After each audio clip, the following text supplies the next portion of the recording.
Hello teman-teman, ini durian Musang King teman-teman. Ini dia kulit ya, masih baru, masih basah. Musang King. Oke, teman-teman.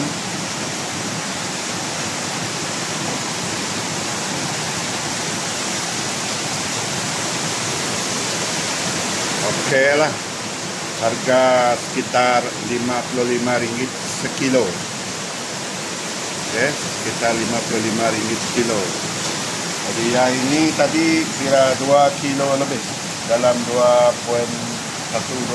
kilo. Oke lah, berbaloi. Buah cukup cantik, cukup lunak. Oke teman-teman. Nah, ini dia kayak kulit ya. Ini kayak kulit ya, kulit buah duri dia. Ini kayak kulit, ini samping. Oke teman-teman, berbaloi lah. Hello geng, ini salah satu cara makan buah durian. Tadi saya sudah makan sebiji. Ini dia biji yang sudah saya makan tadi, sepet geng. Tengok biji dia nipis saja. Biji durian Musang King. Macam mana mau tanam ini? Ini lagi biji dia sepet saja. Ini okey sikit lah. Nipis juga. Saya sudah makan. Ini saya baru buka tadi. Ini dia. Macam mana mau tanam ini geng? Cuba sajalah sepet biji dia. Sepet. Biji sepet. Ini kita makan dengan sagun. Durian King.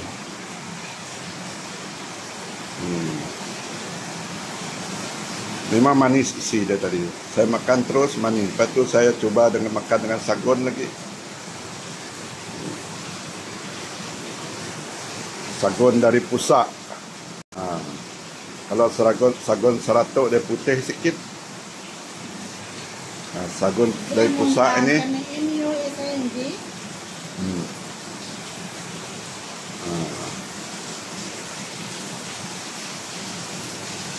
MUSANG. MUSANG.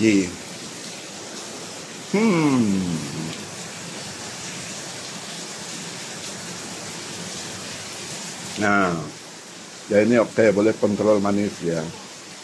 Kalau makan terus sangat manis.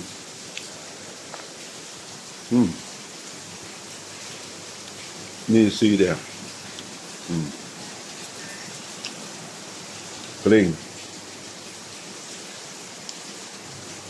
Makan dengan sagun, sedap.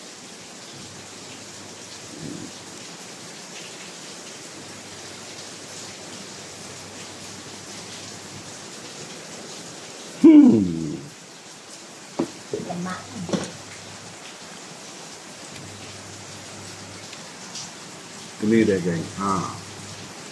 Masih ada 4 lagi. Cukup lunak. Cukup lunak.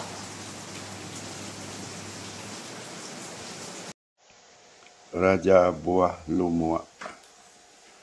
Oke teman-teman, raja buah lumut sudah keluar.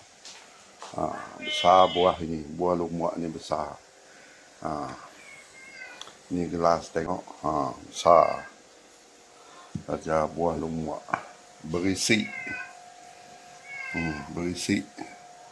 Lunak. Berisi dan lunak. Tengok ni.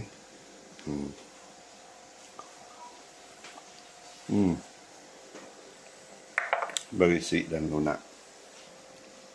Raja buah lumut. Sudah masak.